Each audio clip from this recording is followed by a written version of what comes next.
Hello बच्चों, आज हम अध्याय मानवीय पर्यावरण के बस्तियों, परिवहन एवं संचार के भाग 2 पे चर्चा करेंगे। बच्चों, इस वीडियो में हम चर्चा करेंगे सड़क मार्ग पे, रेल मार्ग पे, जल मार्ग पे, संचार पर और संचार के महत्व पे। तो चलिए आगे बढ़ते हैं और शुरू करते हैं हम सड़क मार्ग से। बच्चों, कम दूरी की यातायात के लिए सर्वाधिक उपयोग में किया जाने वाला मार्ग सड़क मार्ग ही है। बच्चों, सड़क की पहुंच छोटे छोटे गांव से लेके पर्वतीय क्षेत्रों तक होता है। और सड़क 2 प्रकार की होती हैं, पक्की सड़क एवं कच्ची सड़क। जो कच्ची सड़क होती है वो मिट्टी की बनी होती है, जबकि पक्की सड़क जो है सीमेंट की बनी हुई होती है।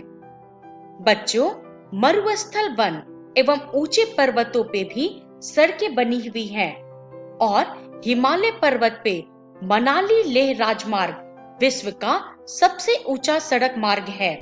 आपकी जानकारी के लिए जहां पे बता दें कि महत्व के अनुसार सड़कों को 5 वर्गों में विभाजित किया जाता है।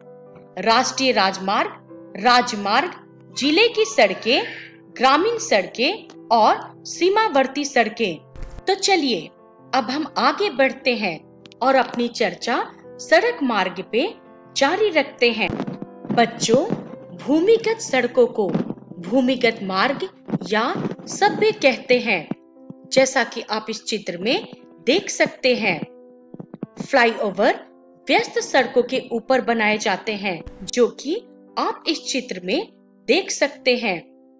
बच्चों, सड़कों को बनाना तथा इनके रख रखाव मैदान एवं कम ऊंचाई वाले जगहों पे कम खर्चों में किया जा सकता है, जबकि हिमालय पे सड़कों का बनाना और उनका रख रखाव खर्चीला होता है। चलिए अब हम आगे बढ़ते हैं और अब हम चर्चा करेंगे रेल मार्ग पे। बच्चों, भारत में रेल मार्ग परिवहन का मुख्य साधन है। आपको जहां पे मैं ये तो बता दूं कि भारत में पहली रेलगाड़ी 1853 में मुंबई तथा ठाणे के बीच में अर्थात 34 किलोमीटर तक चलाई गई थी। बच्चों, रेल मार्ग भारत के कुल सामान तथा यात्री यातायात का लगभग 70% भाग का परिवहन करती है। बच्चों, वाष्प इंजन की खोज एवं औद्योगिक क्रांति ने रेल परिवहन के तीव्र विकास में सहायता प्रदान की। आपको जानकारी के लिए यहाँ पे ये बता दूं कि भारत में रेल की 3 गेज है। बड़ी लाइन अथवा चौड़ी गेज जो कि 1.676 मीटर चौड़ी है। दूसरी मध्यम लाइन अथवा मीटर गेज जो कि 1.0 मीटर चौड़ी है और तीसरी छोटी लाइन अथवा संकरी गेज जो कि 0.61 मीटर चौड़ी है। बच्चों, रेल मार्ग ने कम खर्चों में भारी सामान एवं मानव को तेज आवागमन का साधन प्रदान किया। चलिए अब हम आगे बढ़ते हैं और अपनी चर्चा रेल मार्ग पे जारी रखते हैं। बाद में वाष्प इंजन की जगह पे डीजल एवं विद्युत इंजन आया। बच्चों, सुपरफास्ट रेलगाड़ियों से परिवहन की गति और तेज हो गई। मैदानी भागों में रेल मार्ग का जाल व्यापक रूप से फैला है। उन्नत प्रौद्योगिकी से यहाँ तक कि दुर्गम पहाड़ी क्षेत्रों में भी रेल मार्ग बनाना संभव हो गया है। और अगर हम बात करें कि भारत में रेल मार्ग कितना विकास किया है, तो बच्चों, भारत में रेल मार्ग जो है विकसित अवस्था में है और एशिया में ये सबसे बड़ा है। चलिए अब हम आगे बढ़ते हैं और अब हम चर्चा करेंगे जल मार्ग पे। बच्चों, प्राचीन काल से ही जलमार्ग परिवहन का प्रमुख साधन रहा है। भारी एवं बड़े आकार के सामानों को अधिक दूरी तक ढोने के लिए जलमार्ग ही सबसे सस्ता साधन है। जलमार्ग मुख्यतः दो प्रकार के होते हैं, अंतर्देशीय जलमार्ग, समुद्री जलमार्ग। अगर हम उदाहरण की बात करें तो भारत में गंगा ब्रह्मपुत्र नदी तंत्र, उत्तरी अमेरिका में महान झील, अफ्रीका में नील नदी, ये सभी अंतर्देशीय जलमार्ग हैं। बच्चों, चलिए अब हम आगे बढ़ते हैं और अपनी चर्चा जल मार्ग पे जारी रखते हैं। बच्चों, समुद्री एवं महासागरीय मार्गों का उपयोग सामान्यतः व्यापारी माल एवं सामान को एक स्थान से दूसरे स्थान पे पहुंचाने के लिए किया जाता है, और ये समुद्री मार्ग जो हैं बंदरगाहों से जुड़े हुए होते हैं। बच्चों, अगर हम उदाहरण की बात करें तो भारत में मुंबई, चेन्नई और विशाखापट्टनम, उत्तरी अमेरिका में न्यूयॉर्क और लॉस एंजल्स, अमेरिका में रियो डी जेनेरो, अफ्रीका में डरबन, ऑस्ट्रेलिया में सिडनी और यूरोप में लंदन जो है प्रमुख बंदरगाह है। चलिए अब हम आगे बढ़ते हैं और अब हम चर्चा करेंगे वायु मार्ग पे। बच्चों, 20वीं सदी के आरंभ में विकसित वायु परिवहन का सबसे तीव्र साधन है, परंतु ईंधन की लागत अधिक होने के कारण यह सर्वाधिक महंगा साधन है। बच्चों, यह साधन जो है खराब मौसम जैसे कि कोहरे, तूफान इत्यादि से प्रभावित होता है। हेलीकॉप्टर अगम्य स्थानों एवं संकटकालीन स्थिति में लोगों को बचाने एवं भोजन, वस्त्र, जल, दवाइयां इत्यादि पहुंचाने में बहुत उपयोगी है।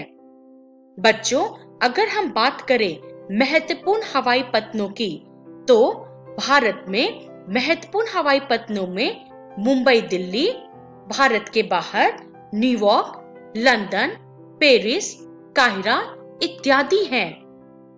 बच्चों, चलिए अब हम आगे बढ़ते हैं और अब हम चर्चा करेंगे संचार पर।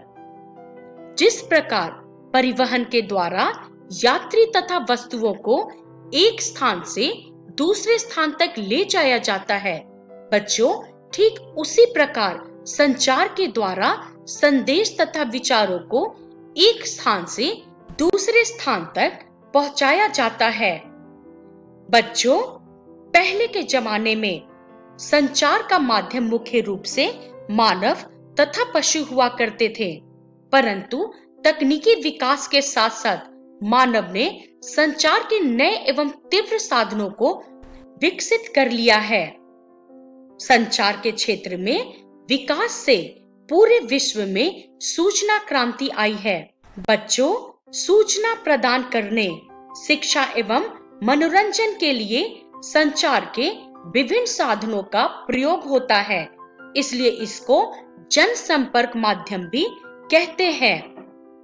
चलिए अब हम आगे बढ़ते हैं और अब हम चर्चा करेंगे संचार के महत्व पे। तो बच्चों, जब हम संचार के महत्व की बात करते हैं तो इसके कारण संचार के जो माध्यम हैं, जैसे कि समाचार पत्र, रेडियो, टेलीविजन, मोबाइल फोन तथा इंटरनेट, इसने क्या किया है कि पूरे विश्व को एक दूसरे के समीप ला दिया है। हम 1 सेकेंड के अंदर ही इंडिया में बैठे बैठे अपने रिश्तेदार जो कि यूरोप में बैठे हैं उनसे बात कर सकते हैं। वही दूसरे सेकेंड ही हम यूरोप में अगर कोई घटना होती है तो उसको हम तुरंत के तुरंत टेलीविजन पे देख सकते हैं। अर्थात क्या हुआ है कि इन माध्यमों के कारण पूरा विश्व जो है एक दूसरे के निकट आ गया है। बच्चों, अगर हम संचार के दूसरे महत्व की बात करें तो एक दूसरे के संपर्क में होने के कारण हम एक बृहद विश्व समाज के रूप में विकसित हो रहे हैं। अर्थात आप एक एग्जाम्पल लीजिए, पहले आप एक स्टेज पे जाने में आपको घबराहट होती थी, पर अब आप जैसे कि जानते हैं कि बहुत सारे ऐसे ऐप्स हो गए हैं जिसपे आप अपनी हुनर को दिखाते हैं या दूसरे के हुनर को देख के प्रोत्साहित होते हैं। तो उससे क्या होता है कि एक इंडिविजुअल का विकास होता है, और इसी तरह अगर सारे इंडिविजुअल का एक स्तर पे विकास होगा तो उससे क्या है, पूरा एक समाज का विकास होता है। अर्थात संचार के माध्यमों के कारण ही हमारे समाज का तीव्र गति से विकास हो रहा है। बच्चों, संचार के महत्व की बात करें तो ये जो है जीवन को सरल बना दिया है। अर्थात जीवन संचार माध्यम से सरल हो गया है। जैसे कि पहले आपको अपने परिजनों से अगर संपर्क करना होता था तो आप चिट्ठी लिखते थे और उन तक चिट्ठी पहुंचने में हफ्ता या 10 दिन लग जाता था, पर अब 10 सेकंड के अंदर आज के दौर में आप उनसे बात कर सकते हैं, और यहाँ तक कि आप उनसे फेस टू फेस, जिसे हम वीडियो कॉलिंग कहते हैं, वो भी कर सकते हैं। इससे क्या हुआ कि हमारा जीवन जो है सरल हो गया। सिर्फ मोबाइल ही नहीं, टेलीविजन, रेडियो, समाचार पत्र तथा इंटरनेट, इन सभी का जो है अपनी अपनी जगह पे बहुत महत्व है, और ये सभी हमारे जीवन को सरल बनाने में बहुत महत्वपूर्ण है। और अब हम बात करते हैं संचार के अगले महत्व की। तो हम घर बैठे रेल, वायुयान, सिनेमा इत्यादि के टिकट भी आरक्षित करवा सकते हैं। पहले क्या होता था, टिकट आरक्षण के लिए हमें लंबी लाइन में खड़ी होनी पड़ती थी। अगर आपने अपने मम्मी पापा या किसी परिजन से सुना होगा कि पहले जब उन्हें तत्काल टिकट लेनी होती थी रेलवे की, तो सुबह 6 बजे या 5 बजे से ही वो कतार में खड़े हो जाते थे। पर बच्चों, संचार के विकास के कारण अब हम घर बैठे ही किसी भी चीज की टिकट को बुक कर सकते हैं। चलिए अब हम आगे बढ़ते हैं और चर्चा करते हैं कि इस वीडियो में हमने क्या सीखा। तो बच्चों, इस वीडियो में हमने चर्चा की सड़क मार्ग पे, रेल मार्ग पे, जल मार्ग पे, संचार पे और संचार के महत्व पे। और बच्चों, इसका रेफरेंस है भूगोल कक्षा 7 की पाठ्य पुस्तक। अगली वीडियो में हम प्रश्न उत्तर हल करेंगे। तब तक के लिए धन्यवाद।